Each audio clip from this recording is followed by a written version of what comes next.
Hello and welcome to this demo video for the sales and marketing dashboard. This is a dashboard for possibly smaller businesses. I'll show you why when we get to entering the sales, but essentially for businesses where you can monitor the sales coming in. So for argument's sake, if you're a business where you're having, say, 50 very small sales done per day and you're not necessarily knowing where they come from, then this isn't for you. If you're doing one where maybe you're doing even to five sales a day, but you know where they're coming from because you're actually chatting to the client and you understand why they're buying your product, then this is definitely something that can help you. So it doesn't necessarily matter what industry you're in, but a lot of small business owners where you're not necessarily doing a handful of invoices a day, you're only doing a few invoices, possibly even a few a week or a few a day, but you know where your clients are coming from, then this will be extremely helpful to you. Let me first start by showing you the dashboard, what's on the dashboard, and then I'll get onto how to use it. Here you've got your budget versus sales. This is actually your target versus sales. As you see, the target is what you set yourself to get per month, and then the sales, obviously, invoiced and paid sales. Now, your invoiced and paid sales, your invoice sales is what you invoiced each month, your paid sales what's come in each month, because obviously, if you're anything like me, you may do some invoices some months that only get paid the following month. So this just gives you a breakdown of both of those values. What else? It gives you the overall value for the year against your target. It gives you a monthly breakdown of sales per sales type. Each sale you can categorize to a sale type.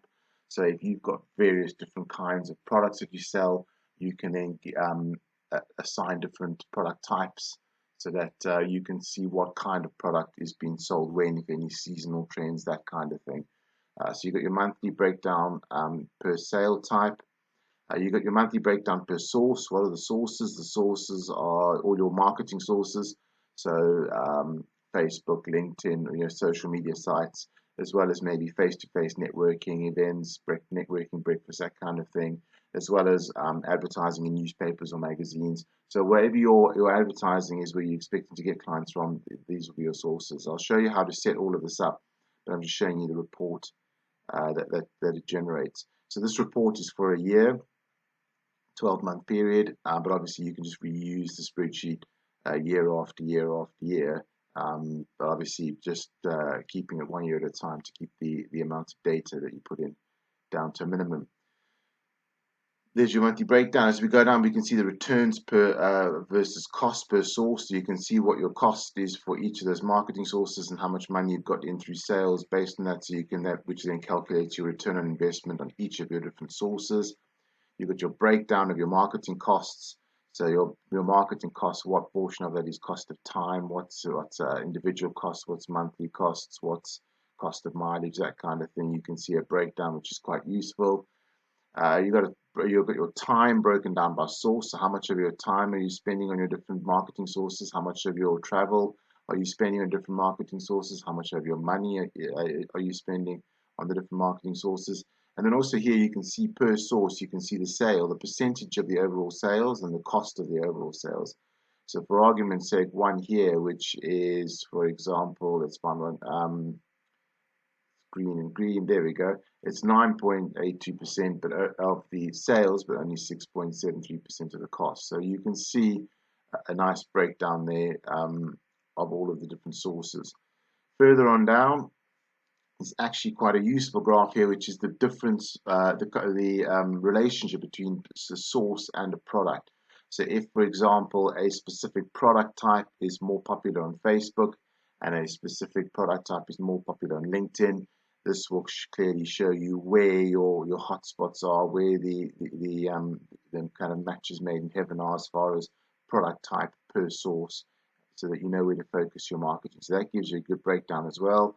As we scroll on further down, we've got a comparison here between previous years and the current year. So you can see your sales breakdown per source. So you can see the red one is shrinking this year compared to other years, whereas you can see that this blue one is growing compared to this medium blue one's growing compared to previous years. So you can see how the current year compares to previous years from a breakdown.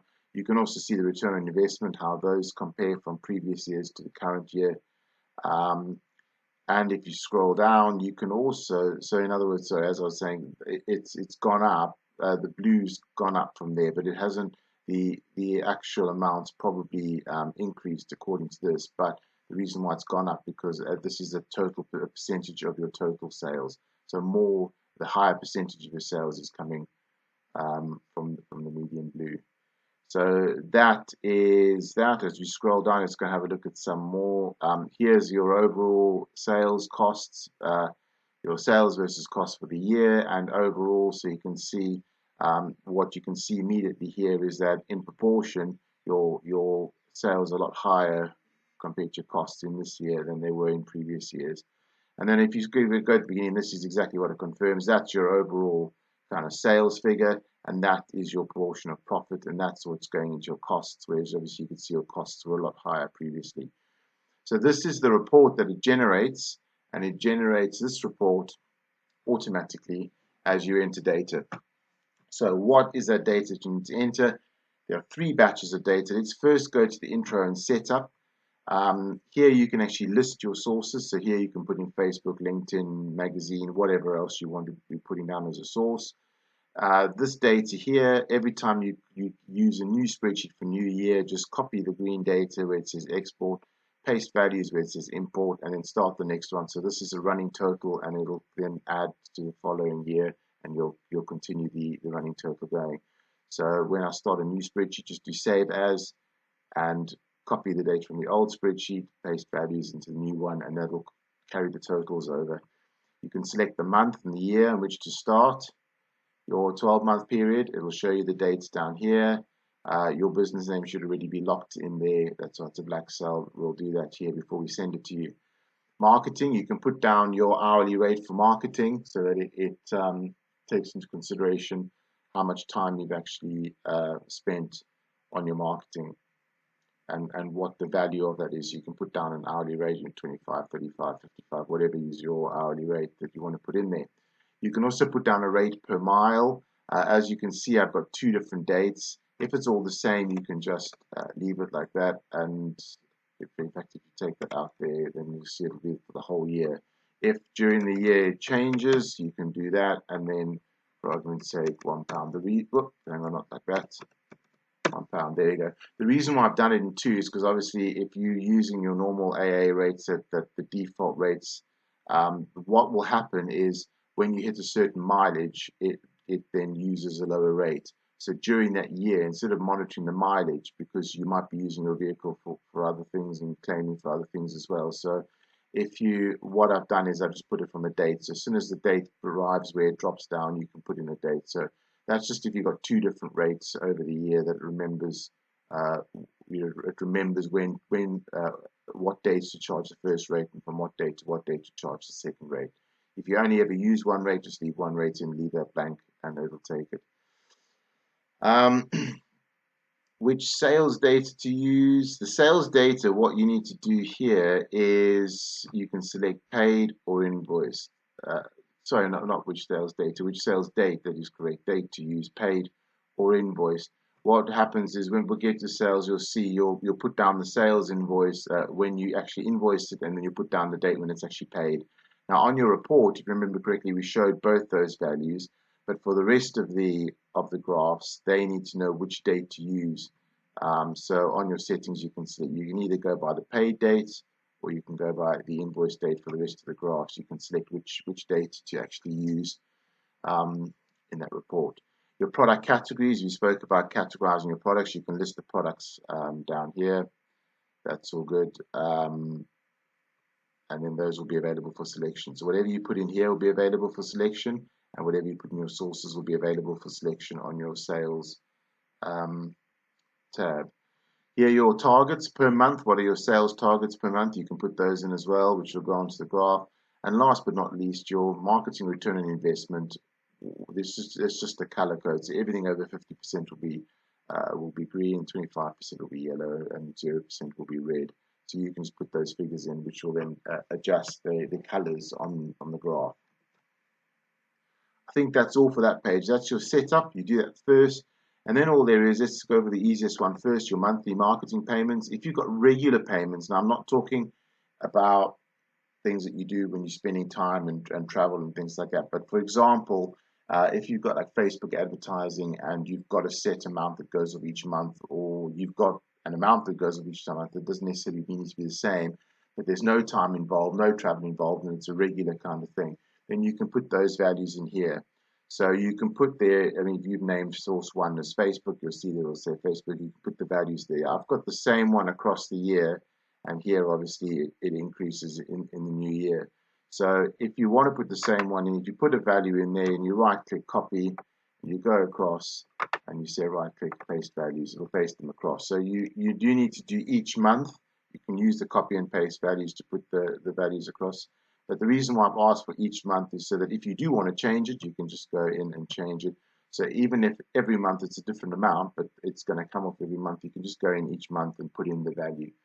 On your costs, this will break this down as monthly marketing costs. All your other marketing costs, where it involves A, money outlay, or B, time spent, or C, travel, this is how you do it. You just come into this onto this page, you put in the date when it happens, you put in the description of whatever it is that you were doing, and then you can put in time spent, cost, and mileage. Now you don't have to fill in all three. If you're just doing time, just put in time. If it's just a cost, just put in a cost.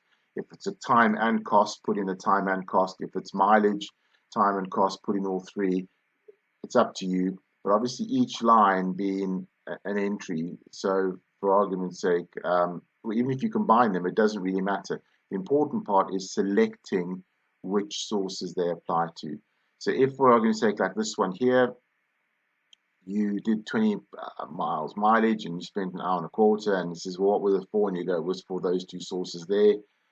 Then you just tick those two off. What that will do then is it'll take the monetary value of the time, which it shows over here. It'll take any costs. It'll take the mileage as well, also as a cost, and it'll portion it to two sources.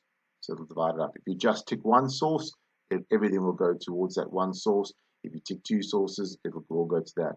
So for argument, if it's just time and no mileage and no cost, maybe you spend 3 hours doing marketing, and in those 3 hours you do Facebook stuff, you do LinkedIn stuff, you do some other images creating for magazine or whatever the case might be, then you just tick off all the ones that it's relevant for, and it'll take those 3 hours and go, well, you've done 3 sources, so we'll just apportion an hour per source. If you want to go into more detail and you really know that you spend 40 minutes on one and 20 minutes on another, then just do them on individual lines. That's all. Just make sure that you select. And to select, you just simply click on there and select the tick from the drop-down list. That's it as far as costs are concerned, your marketing costs and how to set it up. Everything's all ready to go. The last thing you need to do is your sales. So that's fairly straightforward. Each time you do an invoice date, you put in the invoice number, the value of the invoice, select the product category for whichever product it was, if you want to categorize the product, and then just go to your pay date. Your sources. You got source 1, source 2, source 3, source 4. You can select any of those sources that you put in, so Facebook, LinkedIn, whatever, and you can select where it comes from. Now this one's slightly different because you've got 4 options. What you can do is it'll break it down as many as 4 times. If you just select one source, 100% will go to that. If you select 2 sources, 50% will go to each, and so on and so forth. But if you want, for example, if sometimes I'll get a lead in and I'll go, well, this is really, it comes from LinkedIn, but also I have met the person at the odd networking event, so it may be networking as well, that kind of thing. Then what you could in theory do is you can actually select LinkedIn for 3 of them and marketing for 1, which means 75% will go to LinkedIn and 25% to marketing. So you can play around with the sources. You've got up to 4. Select as many as you need or as few as you need. I'll leave that up to you. And then obviously just the date paid when they pay the invoice. If there's no date paid, you'll see it says outstanding. And if the invoice is cancelled for some reason, just type in cancelled. In fact, you can type in any word there and it'll show that it's been cancelled. But I don't even remember what date that was now. Let's just go back. There we go, 18th of May. So that's your invoices. Those are your invoices. Those are your marketing time costs, monthly time. That's what you enter. And that will all produce the dashboard, obviously, after you've set it up. And when you get to the end of the year, start a new spreadsheet, copy that, paste values in here. If you do change any of the sources at the end of the year, just make sure that you paste it, when you copy and paste, you got the right values next to the right source. Then obviously your sales, what you can do then for what if you save as, so you've got two spreadsheets, copy the old export into the new import. Once you've done that, you can then go to the new spreadsheet and just go to your sales, for example, highlight the data, right click, clear contents, and then you've got yourself, you do that on these three tabs, and then you've got yourself a blank spreadsheet that you can start with the new year. And I think that's it. If you use the spreadsheet properly according to what I've just shown you, it'll produce a cracking dashboard, which I think is very, very useful for a lot of small businesses. I use something like this myself. I've built this into my system, and it's extremely useful to know where your sales come from, and I'm sure that you'll see the value in that. So yeah, this is something for you. Please, I do wish you all the best if you use this, and hopefully you'll find out exactly where your sales are coming from and be able to get your marketing streamlined. Thank you very much. Goodbye.